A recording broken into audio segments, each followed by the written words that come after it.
I said there are two things or two major ingredients or two major reasons why people are not courageous. Who can remind me? Number one, fear. Number two, self-doubt. Yes, and we know, if you've been in okay, I can call it a class, right? If you've been in the classes, we dealt extensively with fear. Am I correct? Types of fear. So far, how many of us have started taking steps, or we have proactively created a system to deal with our fear? Can you wave at me? Would you like to share? Anyone like to share? All right, Mike. I'm going to talk about self-doubt actually, but I just want to be sure that we're on the same page, because a lot of services have happened, so some people would have lost track. All right. Good afternoon, sir. Good afternoon. I remember I made mention of it. The fear of success. Yes. Fear of success. Yes, I remember. Yeah. Also, cluing in procrastination. All right. So, what practical steps have you now put in place to ensure that you can deal with that fear? What I've been doing since that, I've been jumping in before thinking. Oh. So say I have. Let's put our hands together for him. Because the way to face your fear is to just face it. That's how to solve it. You must learn how to act even while you are scared. See, let me tell you something. If you are scared that things will not go right, it just shows that you are not ready to go right. Do you know why? Because how would you know that things will not go right until you do it? I've told you before, 96% of your fear, they never crystallize. You are just scared for nothing, and you have held yourself in bondage for nothing. How many of us have felt in a particular way before? Maybe you wanted to write an exam, or you wanted to approach a girl, or you wanted to do a transaction, or you wanted to make money, or you wanted to do something. But before you did it, there was a lot of fear that it will not work, only for you to try it and find out that it was very easy. Can you wave at me? You see, that is a common experience. Please go ahead, sir. Yeah, so that's just it. Before now, I used to engage in a whole lot of analysis. Paralysis. Once you overanalyze, you paralyze yourself. That's the truth. That's why, let me tell you something there. That's why you must be intelligent enough to be able to segment people with their strength. What do I mean? There are three types of people. There are thinkers, there are doers, and there are the people that never move. You want to know where you are yourself so that you can know what to focus on. Some people sit down, they can plan, they paralyze in the planning. Meanwhile, some people, they don't even think of the fire, they just jump headstrong and they are into it. Do you understand? And there are some people that they neither think, they neither do, their name is bust up. Is that it?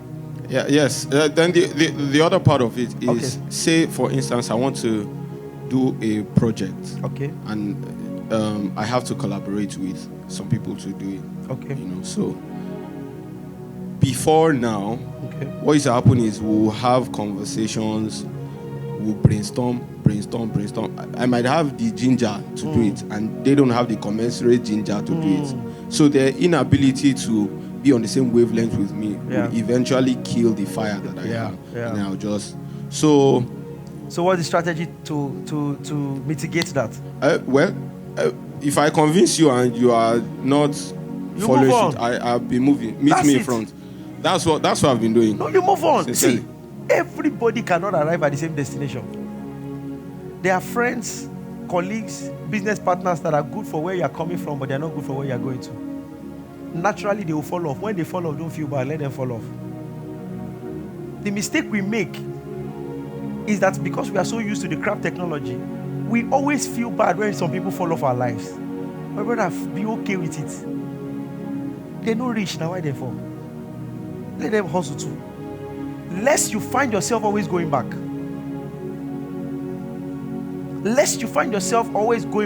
And the scriptural instruction is that when you overcome, strengthen your brethren, not when you are still in trouble.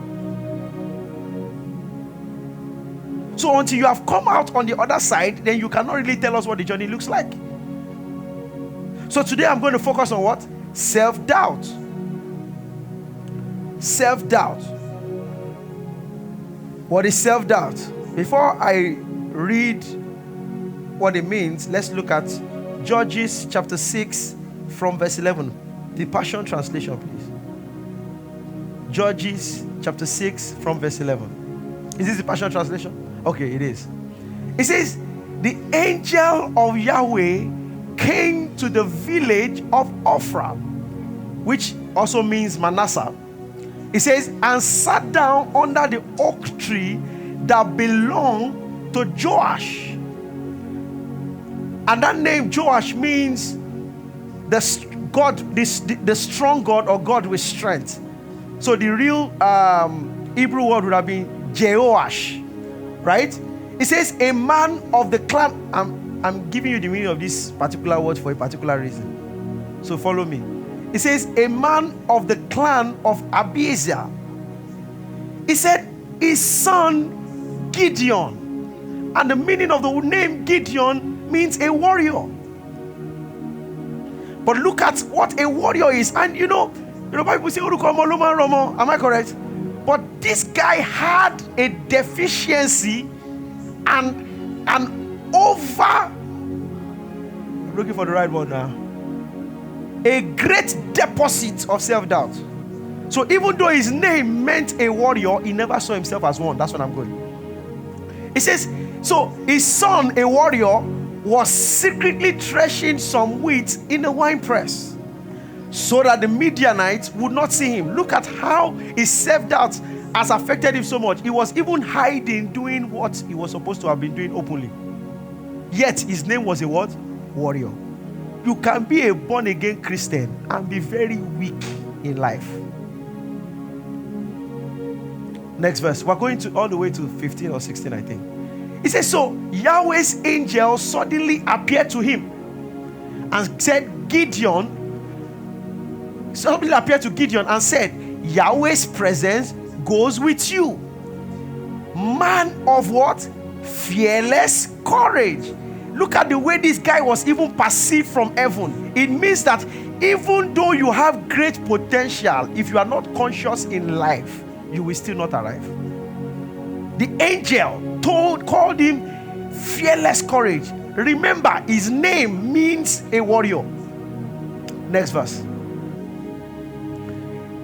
Look at what a warrior said. He said, me? He could not even believe that he was the one they were calling a fearless man of courage. How many of us doubt our abilities, doubt our God-given potentials, doubt even what people see us to be like? He said, me? Gideon replied, but sir, if Yahweh, look at, this Gideon was so, their touch is thinking. You know that thing that says, what you talk about thinking, what you talk about thinking about. Can you imagine? They were saluting him. Look at the story he was giving. And I'm saying this because if you're going to succeed in life and you're going to overcome your fear and your self-doubt, you must stop giving yourself the same reason that you keep giving yourself that you cannot. Because this is not anybody inflicting Gideon. This is Gideon inflicting himself with his self-doubt. So he said, me? Gideon replied, but sir, if Yahweh is truly with us, why have all these troubles come to us? Sure, trouble, just look at his thinking. He said, where are all his miracle wonders that our fathers told us about when they said, did not Yahweh deliver us out of Egypt? But now Yahweh has abandoned us and put us under the power of the Midianites. So this guy was feeling oppressed, feeling used and misused. However, God was waiting for him just to stand up and conquer on behalf of Israel based on the ability that God has put on his inside. How many of us have found ourselves in places where even our family and friends expect for us to come out with a testimony, yet we always give an excuse for not doing those things? Next verse. It says, then Yahweh, you can imagine they sent an angel to him. This guy still did not trust. The Bible says, then Yahweh himself faced Gideon directly and said, am I not sending you? Baba, no be me. Go and buy car. How many of us, if Bill Gates tells you to go buy and buy car, you will not even price any car? Raise your hand. Meanwhile, this is God sending this nigga. He says, am I not sending you? And he gave him an assurance. He said, with my presence, you have what? All you need. Hey, sister, God is telling you this afternoon, with my presence, you have what? All you need. Brother, God is telling you the same thing this afternoon. With my presence, you do what? You have all you need. He says, go in the strength that you now have and rescue Israel from Midian's power. You don't need to do anything additional. The way you are, go without your small head. Go. Next verse. Imagine somebody they've given that level of assurance. They gave this guy a blank check. Look at what he said again. He says, Gideon said to him, but Lord, how could I ever rescue? Can you just imagine? This is a classic example of self-doubt. He says, how could I ever rescue Israel? Of all the thousands in Manasseh, my clan is the weakest, and I'm the least qualified, even in my own family. Verse 16. It says, Yahweh replied, again, maybe they say, once have I heard spoken, twice have I heard. This guy allowed God to speak twice and still did not hear. He said, Yahweh replied, my presence and power will be with you. And he gave him an assurance. He says, believe me. He was even trying to convince him. He said, believe me, Gideon, you will crush the Midianites as easily as if they were what? Only one man. Hey, brethren, believe me, you can come out with a testimony. Believe me, you can get that job. Believe me, you can get that spouse. Believe me today, you can conclude that transaction. So what is self-doubt? I wanted to show that scripture because this is where a lot of Christians find themselves. Even though the guy's name meant warrior. Even though God promised him a lot of things. So what is self-doubt? Self-doubt is a common and natural feeling characterized by uncertainty or lack of confidence in oneself. It is characterized by uncertainty. He said, my family is the least in Manasseh. I am the least in my family. So self-doubt is a common and natural feeling characterized by uncertainty or lack of confidence in oneself, one's abilities, or one's decision. And let me tell you how he finds the expression. It often involves questioning one's worth, questioning one's competence, questioning one's adequacy in various aspects of life. So you're at work, they tell you, come and do this. Me? You are in church, they say, come and be a cell leader. The first question is me. Some of us think that you must be good enough before you can serve God. God does not call the qualified. God qualifies the called. Your life will take an upward trajectory when you start to take the right decision and take the necessary steps. Nobody succeeds by accident. God did not make anybody from heaven as a star. Every star began to make himself right here on earth. So forget all those guys that say I'm a self-made something. It's a lie. People worked at it. So I said it often involves questioning one's worth, one's competence, one's adequacy.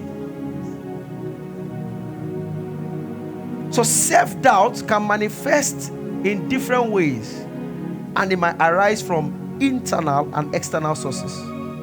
So I break it down. How does self-doubt manifest in internal sources? Because most time, the most lasting impression of either good or evil starts from within. Am I correct? So the internal sources is where I'm going to start from. How does it manifest? Internal sources of self-doubt. Number one, when you see yourself having a lot of negative self-talk. Negative self-talk. What does it mean? You have internalized criticism. You look down on yourself. They are not looking down on you, but you look down on yourself, just like Gideon. Or you have negative beliefs that can fuel your self-doubt. And there are reasons why people feel that way. Because you will see that every time God asked him a question of forward movement, he always refers to a loss behind. Am I correct? So what fuels that negative self-talk are maybe past failures, or perceived shortcomings. You think that you will not be able to meet up. You think that you may not be able to do well. You know, I've seen people that have the competence and the capacity to do big things, but always settle for small things. Why? Because they feel that they will fail along the line. I've seen people that, you know, that all they need to do is to rearrange their expense and they'll be able to afford a better life. Yet, because they cannot see through it, they never take the step to a better life. They forget that. See, let me tell you one thing people forget in life. Until you stretch, you can never grow. So I'll give you an example. Maybe somebody comes up to you and say, you can buy this land in Moe, 12 million naira. I'm just giving an example right now. I don't know how much they sell land in Moe right now. Right? Land in Moe, 12 million naira. And you have a fairly good income. And the person says all you need to do is to pay 400,000 every month. Meanwhile, you earn about 800 or 850,000. The indiscipline of stopping certain lifestyle for another 12 months so that you can buy that house will hinder you from a prospective investment that can stretch you or change your financial fortune. That's what happens to many of us. It's not that you can't really afford it, though. You have not seen that you can afford it. There's nothing too big for a child of God. I'm telling you the truth. What you need to do sometimes is to rearrange the way you spend money, not even your income. You don't need additional income. See, my personal principle of getting richer, I stand to be corrected, right, is to find avenues to make more. That's my own personal principle. But I've also realized and seen where people manage their expense properly and they become richer. Do you understand what I'm trying to say? So either of it, the goal is get richer. But the indiscipline of popcorn on Friday night at movie theater, you and 4 friends, if you are in any relationship that you people are 4 or 5 and you always spend, you are in the wrong relationship. Just exit those people. They are not going your way. I'm telling you the truth. Because it's a matter of time. By the time you take an annual cost of that thing, the way interest rates are not interesting until you analyze it. You don't know. When you hear 30% per month, you don't know that's 360% per annum. That's when it will make sense to you. When you analyze these frivolities that you are not paying from interest upon interest, you are paying from capital. You know there are two different things. People make certain expense from capital. Some people, so you are not the same. You wear the same shoe doesn't mean you earn the same amount. You buy your own shoe from direct capital salary. The other person buy your own shoe from coupon, interest upon interest. He's wiser than you, my brother. Do you understand what I'm trying to say? So people don't do well sometimes because they cannot just sit down and agree that this is my level now. Who said you may go make hair? Okay, brush it. That what? The people that didn't make hair yesterday when we were university, they are the ones that are now holding salon today. The people that were making hair when we were university, they are the ones going to the people that didn't make hair salon today. Go and check the trajectory of your life. The people that you look down on in university are the people that are doing well today. True or false? But the guys that you thought, big boy, go and look at them now. All of them, they did for arena. Yes, sir. Check what I'm trying to say. We need to be more objective and more strategic with the way we want to see our lives. Number 2, because I can see that I'm moving away from self-doubt. I'm beginning to enter personal effectiveness. Number 2, internal source of self-doubt: comparison. This is how you know that you are in self-doubt. Every time you compare yourself to others, and that comparison always makes you feel, you are not comparing yourself that it is bad. The bad thing is that comparison always makes you feel inferior to somebody else. Do you understand what I'm trying to say? It always leads to the feeling of inferiority. You don't call me. This was not meant for people like us. Then who are they made for? Who are they made for? Child of God. What are they made for? It makes you feel inferior or inadequate. So this also contributes to our self-doubt. Number 3, imposter syndrome. Imposter syndrome. Individuals experiencing imposter syndrome, they often doubt their accomplishments. And they fear being exposed as a fraud, despite evidence of their competence and achievement. They feel incompetent, so they code one corner. Meanwhile, you are the guy doing the job. Meanwhile, you are the brain behind the companies. But because you don't have the prerequisite confidence to step out and take, this thing pains me so much that there are some guys that I know, they are so good. And all they need to do is to get their act together and they will fly. Yet, they cannot just see beyond the borders of where they are. See, if there's any prayer you want to pray in the next few weeks, is that the Lord will expand your mind and your capacity to think. Because the greatest limit of anybody is your inability to sit down and think, this is where I want to go. This is how I will navigate it. Nairo. My brother, I can't follow that time, so you better sit down. I'm still in point 1 minus 1. If you are ready to go, just tell me, Pastor, you don't do us. I can't follow that time. Not today. Maybe another time. Because if I don't finish this thing today, that's the end of courage. So you are in for a great ride. Are you ready? All right, let's go. Number 4, perfectionism. I'm talking about the internal sources that leads to self-doubt. Perfectionism. Having a feeling and striving for perfection. What does it mean? The fearing to make mistakes or failure. It will lead you to chronic self-doubt. I don't want to make an error. I don't want to make a mistake. It will lead you to a position where you will never even be able to step out. See, anything that will come out as glamorous is okay for you to fail at it in the beginning. Perfectionism, you want to be perfect at all times. No. Let me tell you, the feeling that cripples even the smartest of men or the greatest of men is this perfectionism mentality. You know what they do?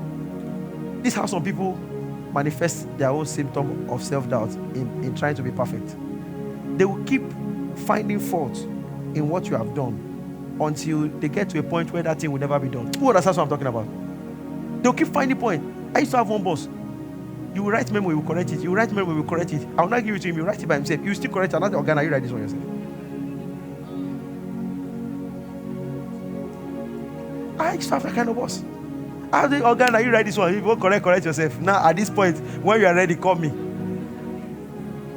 And I see it in a lot of people that have that feeling of perfectionism. They keep correcting till they never step out. They have a business plan. Yeah. So when we'll start from Lagos, we'll register in Tokyo, we'll register in Berlin, everything is sweet on table. They will not come back the next week.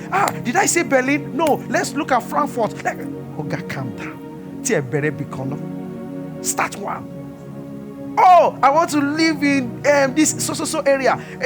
Until I have money, I will not buy land. My brother, buy the land of your income per time. It always appreciates. If you keep waiting till when you have money to buy in Lekki, you will not buy. The Bible says, "He that observe the wind shall not sow." Now they read Bible. Let me go ahead. So those are internal sources. What are they? Number 1 is what?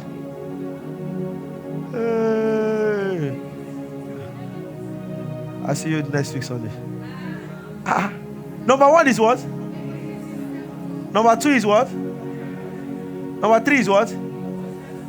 Number 4 is what? See, if you don't write in a sermon, you can't remember everything. You only have a feeling of a powerful sermon. You will never have a next step. The shortest pencil is more reliable than the biggest brain. Learn to write. You can't know your next step until you write. I always say it. So, those are internal sources. So I'm talking about the external sources. So what are external sources? Are sources that don't come from within you, that come from outside, that affect you and leads to self-doubt. Number 1, criticism and rejection. Criticism and rejection. Negative feedback or criticism from others. Whether they are constructive or not, it can lead or reinforce someone's self-doubt. What does that mean? Maybe you have made a mistake in the past, and the feedback that you are getting is that you are not just good enough. If you are not careful, you are just going to pick only that statement that I am not good enough, and you will never be good enough. So external forces that contribute to self-doubt, negative criticism and rejection. Number 2, and this one you must watch out for it. Unnecessary high expectations from peers and colleagues. Unnecessary high expectation. So pressure from friends, colleagues, family, and the society to meet certain standards of living, certain standard of life can create self-doubt. Unnecessary. My brother, if somebody say, by now you should be here, leave them. Tell them, where are you? I will do it at my pace and I will do it right. That's one thing you must know. I'm not giving you a license to laziness. Because some people now, that's how they will live in mediocrity. I'm doing it at my pace. I'll not ask you a question. Pastor said I should do it at my pace and I should do it right. My brother, if your pace is like snake, go and buy us. That's not what I'm telling you. I'm telling you that don't put yourself under pressure because of expectation from other people. That's what I'm saying. Healthy competition is good. Constructive feedback is good. However, don't put yourself under pressure because of what? Expectation from other people. The reason is because they are feeling that way today. They might not feel like that tomorrow. Do you understand what I'm trying to say? Because everybody speaks from his own worldview. Your worldview is your personal experience at time. And your decisions cannot be greater than your worldview. So don't put yourself under unnecessary what? Expectation. Number 3, external source. Past failures. And this is very, very, very synonymous. So previous setbacks or past failures can leave individuals with feelings of self-doubt. It can even hinder their abilities to succeed in the future. So your past failures, and what is the antidote to that? You must forget the things of yesterday and begin to look at life from a new lens. Hey, a failing experience doesn't make me a failure. That I failed in a particular task does not tag me as a failure. That was just an event. It was just what? An event. So past failures, because this can cripple a lot of people. You tried to preach before, and in your room, when you were preparing to preach the message, you saw everybody slain under the Holy Ghost. Only for you to come out, and nobody's even shaking. Don't talk of all. It can affect your confidence as a Christian leader. I'm telling you the truth. And the devil will just whisper to you, Shebi, I tell you, if I just drink Martin at that time, or the fasting and prayer, and see, Shebi is here. Or you already rehearsed. This will happen to a lot of leaders too. You rehearse that this is the way you pray. Point 1, point 2, point 3. Only for them to give you the mic and you come on Wednesday evening. In Jesus' name. You now you speaking in tongues to cover everything. We will know that you have forgotten the scripture. My brother, we've done it before. We know what happened to you. You forgot the sequence. We have done it before.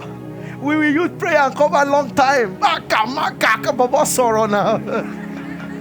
We have all done it. Yes, I mean, past failures. Maybe you failed in business, you failed in a relationship, you failed in an endeavor. It doesn't mean that you are a failure. You just did not have. See, let me tell you something. This is the way to even, this is a better perspective to even look at it. It's not that you don't even know what to do or you did not know enough, right?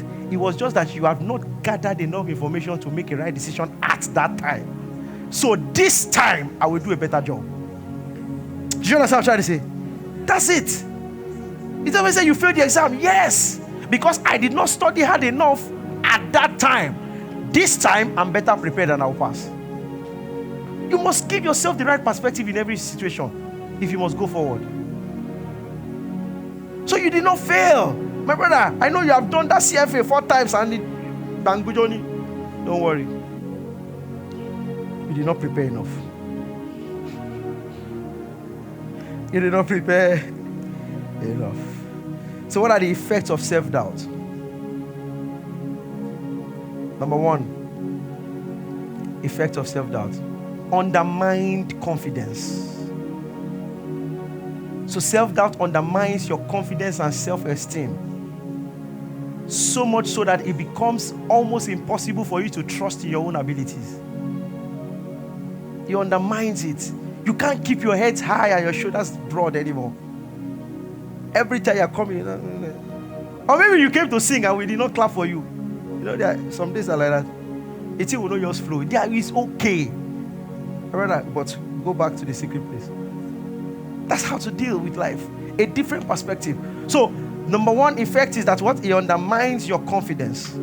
If you are not careful, you will begin to struggle to trust your own capabilities. And it will affect your decision making. Number 2 effect, I'm rushing now. Procrastination. Procrastination. How does procrastination manifest in self-doubt?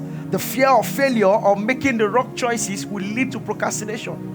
So many a times, it's not that you forgot or you procrastinated. You were scared that you did not have the right information to make a correct decision. You were scared because you did not want to fail at it, so you push it to tomorrow.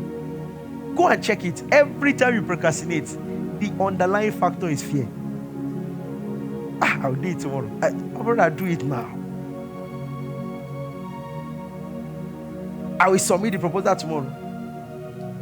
Some people are even scared to go and submit their own CV. It's not another person's CV. Their own CV. Just walk at the ISC. They will tell you that we know they collect CV today. Come on Monday. Or they say submission no end. You know, I'm saying all of these things because I had to deal with a lot of these things too. To submit your own CV. Don't be juju with that. Your own that you sat down, you typed it, you paid, and you know in our own time, it's business center, no personal computer. You paid 15 or 30 CV. You edit your own last 50 card. My brother, to go and submit it, you will not hold it. God punish them. Procrastination. So if the fear of failure or making the wrong choices will lead to procrastination, like I said. So you will hesitate to take actions or hesitate to make decisions. Number 3, effect of self-doubt, avoidance. And let me tell you what I mean by that is avoidance. You start to avoid challenges or opportunities for growth. So anytime there's a task that will lead to your promotion, you no, let brother this one do it. Let sister this one do it. Avoidance is an effect of self-doubt. You begin to avoid opportunities for growth. You begin to avoid challenges that can lead to your growth. And the only reason why you are doing this is that you are protecting yourself from rejection and failure. That's the reason why you are doing it. You are protecting yourself. It's a feeling of not being good enough. See, I have utmost confidence in almost everybody that I know. Do you know why? I've trained myself to look at that. See, I've had conversations with people like, see, guy, you be like, you believe me past myself? I say, yes. I'm telling you, I have this on a daily. I just believe the best in everyone. I will wire myself. Because, let me tell you why. The more I can see other people that way, the more I can see myself in that light. So it's a win-win. I hardly see. The only reason I will tell you that I don't want to do something to somebody, I've had that given opportunity before and I was not impressed. But for the first time, I always believe in people's competence, even beyond themselves. I'm telling you. My older brother will come and say, I say, do it like this now. You fit now, you be big boy. You don't share. Oh, my don't tax. You look at the tax. We live above it. You see, not like it's a very good thing, but to the point that I have overcome certain things in my life. If I list my losses, some people we don't have an attack now. As in the oxygen you need it for the next 6 years. But you know what God has taught me through those losses? I've overcome money. It doesn't fear me. There's no figure you can call I'm scared. It's a lie. I can't. Not anymore. I was praying one night and I'm like, Lord, why did this happen to me? And those of you that always like, why? Always get an answer before you leave so that you don't get frustrated. And he told me something expressly that gave me the utmost confidence to continue to go on. He said, how many people get through this and come out of this? It shows the unique grace that I've given unto you. I was welled up. Nothing was happening, but I had confidence to continue.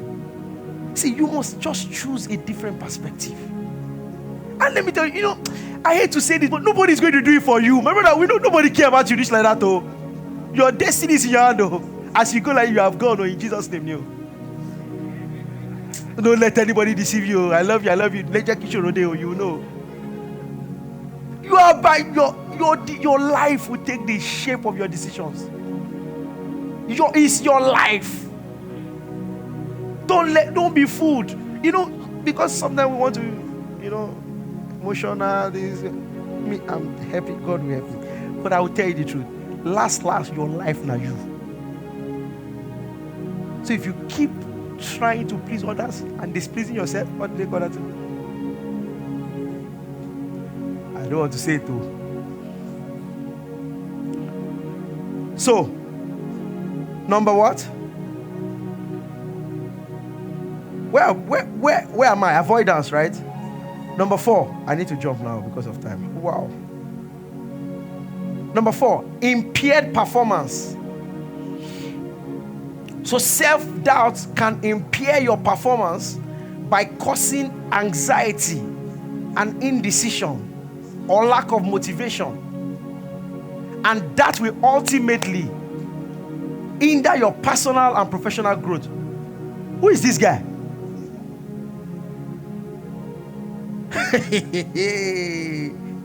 All right, go ahead. Inside the service. See me after the service. Also coming? That guy must see me after the service. So how do you overcome self-doubt? I've distracted everybody. I couldn't hold it.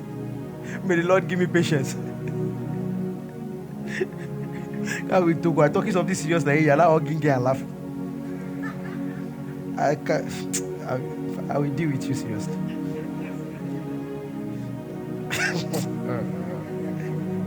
When we are talking destiny conversation. And the girl that they hug too. I hope she has gone no more. Because if I come out and I see you too, I will deal with you. So how do you overcome self-doubt?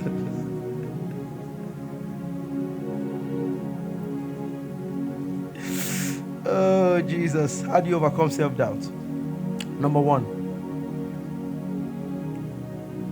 The first mindset you must have is that you don't overcome a feeling, right? But you can take actions despite the way you feel to produce results. I'm saying that to buttress what Brother Frank said in the beginning. The way to overcome your fear is by confronting it, by taking actions and steps despite the way you feel and still doing what you need to do. Do you understand what I'm trying to say? You cannot overcome a feeling. That's the truth. You don't overcome a feeling. It will come and go. That's why it's feeling. It's emotion. They are not stable. They are not tangible. They come and go. But you can take actions despite the way you feel so that you can produce results. So how do you overcome self-doubt? Number one, you identify the negative self-thoughts. That's the first thing, awareness. You start by becoming aware of your negative self-talk. Notice whenever you want to engage in self-criticism or self-blame or self-limiting beliefs, then keep a journal to track those thoughts. Do you understand what I'm trying to say? I'm giving you practical steps and I don't want to talk over your head and pray fast. I know you pray and fast, you're a Christian. But you need to know what to do exactly.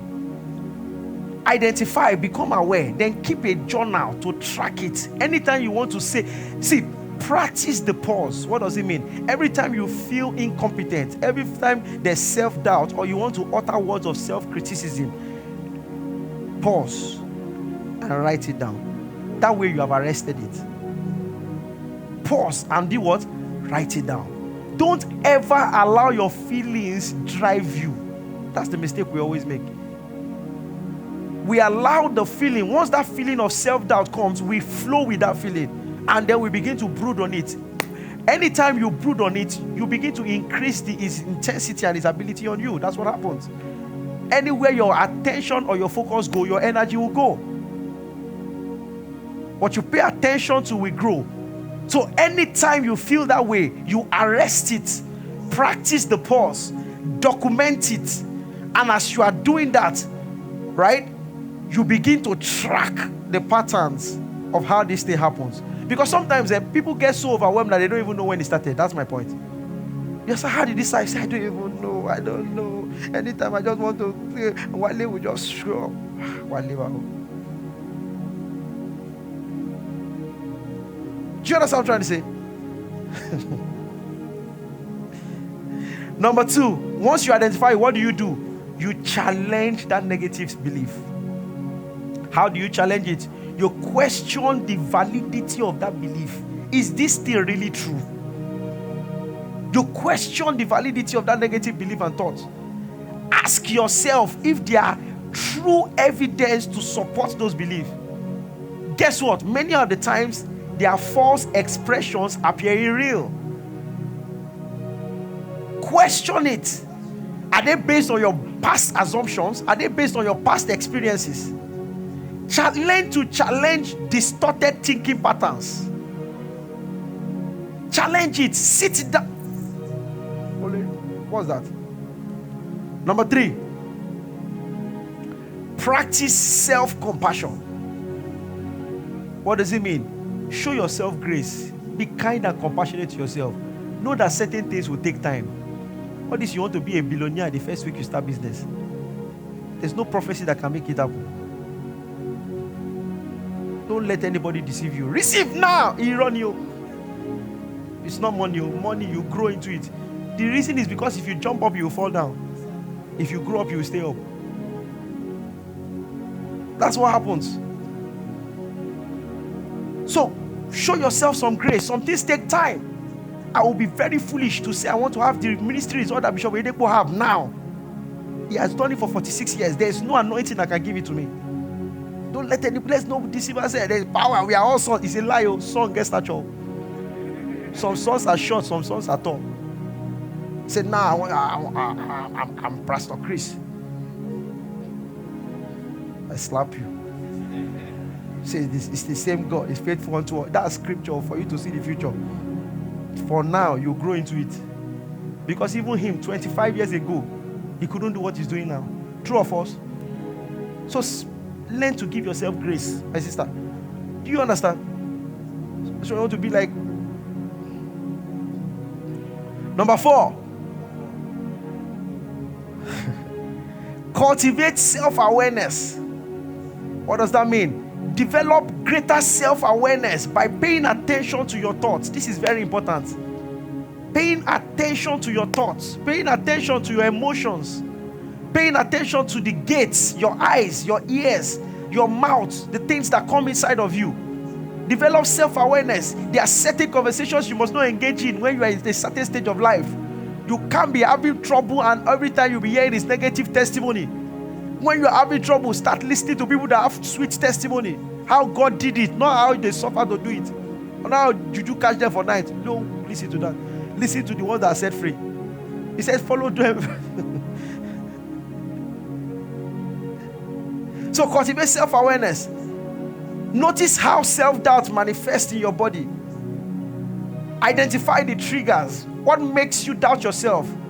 Is it an uncommon situation? Is it an irrelevant discussion? Is it an unthought? You know, sometimes the way some people work in self-doubt is that when they don't plan to come into certain conversations, they come out of those conversations wounded and battered. Do you understand what I'm trying to say? So if that's your pattern, if you're not self-aware, you will not know. If that's your own pattern, know that every conversation you are going to, you are over-prepared. So that you don't go there and talk rubbish. And they will not insult you. You not say it's mental health. My brother, this is how you to read book. You didn't read book. You're watching Netflix. You now come into a meeting and saying jargons. You now say they are dealing with your mental health. In our own generation, they insult people that don't know book. That's why your bosses insult you sometimes. Have you noticed? That's the way they dealt with us in that generation. There's nothing like mental health. You grow out of it. So if you don't want them to insult your mental health, what you will then do is did I say something wrong? Oh, I'm triggering something. If you don't want them to insult your mental health, prepare for your meetings. Know what you are going to say. Find out the agenda and prepare to talk intelligently. Go there, they ask you, so how do we go there? Say, I don't know. Yeah, I don't know. Oh, what are you then doing here? Because that's what happens. You not say the devil is against you after 2 weeks. Or your auntie your auntie's greatest uncle, brother, is the person that took your name somewhere. You are the one that took your destiny somewhere. You took it to the land of Olodo. Number 5, set realistic goals. The reason a lot of people get to a point where they doubt their own ability is that they want to take too much at the same time. Too much too soon. That's the challenge. That's the syndrome. Too much too soon. I made an example. There's no way you want to become a force in a sector and you have not spent 10 years. The primary years for mastery is 10. So you just start to sell shoe today and you want your shoe to sell like Givenchy. Go and check the year that they started. I have the years of the oldest brands. Let me look for it. The years of the oldest brand. All of you, I'm talking, especially those of you that are in fashion. Let me see if I'll find it. I wrote it down because of fashion people. Who they're cooking here? Some people have prayed against me. Yeah? They don't want me to insult them. If I find it, I will share it with you. They didn't start today. All this one that you just start to press machine today, like all of a sudden, you want to have more money than the people that have been doing this since. I'm not saying it's impossible. I'm saying that set realistic goals. Right? Set realistic goals. Break down your larger goals into smaller goals, into more manageable tasks, and set realistic expectation for yourself. The reason is because it will give you confidence. As you celebrate small wins, you are confident to take up bigger ones. Do you understand what I'm trying to say? There's an energy that exudes from conquering smaller things. Celebrate it. Enjoy the journey. Celebrate your small progress along the way. Stop focusing on the end result. And this is very important. Recognize that setback and failure are a natural part of your learning process. It's not a spiritual attack. Setback and failures, they are a natural part of your what? Learning process. Number, let's say now money don't finish you. Only 2, now only now money reach. After these 2, go and research the rest by yourself. Practice. No, let me not take this one.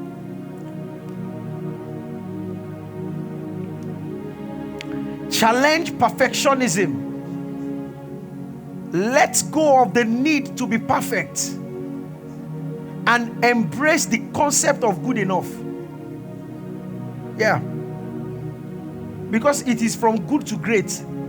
You don't become great at once. Do you understand what I'm trying to say? Understand, it still has to do with process. Challenge perfectionism. Accept that mistakes and imperfections are inevitable. and they are part of human experience. Mistakes and imperfections. Focus on progress. Focus on learning. Focus on self-discovery and self-improvement rather than striving for unattainable standards of perfection. I'll take it again. Focus on progress. Focus on learning. Focus on self-improvement rather than striving for unattainable standards of perfection. And finally, on my sermon, take action despite fear. Take action and take action now. No matter how scared you are, challenge yourself to take action. Step outside your comfort zone. Even when you feel uncertain or afraid, step out. The reason is because taking action despite fears builds your confidence and your resilience over time. It builds your what? Confidence and your resilience over time. Were you blessed this afternoon? All right, I'm going to take just 2 questions and then we'll call it a day. 2 questions. Any question? Number 1. Number 2. The lady with the color hair and the man with white. No, it's only 2 I'm taking. I go too long. But yeah, let's go. Ask the question on behalf of all of us. You know, there's some question that blesses everybody. There are questions that are too personal. Please, give Ambele. They don't want you to ask who. Is that other mic working? Let us start with our own question now. Is it working? Test yours. Good afternoon, Pastor. Good afternoon. We'll come back to you then. Sir, please, I want to know, when you're trying to progress and you're working on your fears, when you fall down several times, how do you keep pushing? Because yes, you get up, but how do you keep giving yourself the ginger to get up, keep going on? All right. So maybe first thing is you want to dissect what you are trying to aim at or what you are trying to achieve. Can you break them down into smaller goals? Maybe you are trying to take so much. That's why you are falling all the time. The reason is because if you actually review and pay attention to your progress, if you fall the first time, you should have learned how not to fall on the same situation the next time. Because if you fall on the same spot the next time, it's no longer life, it's you.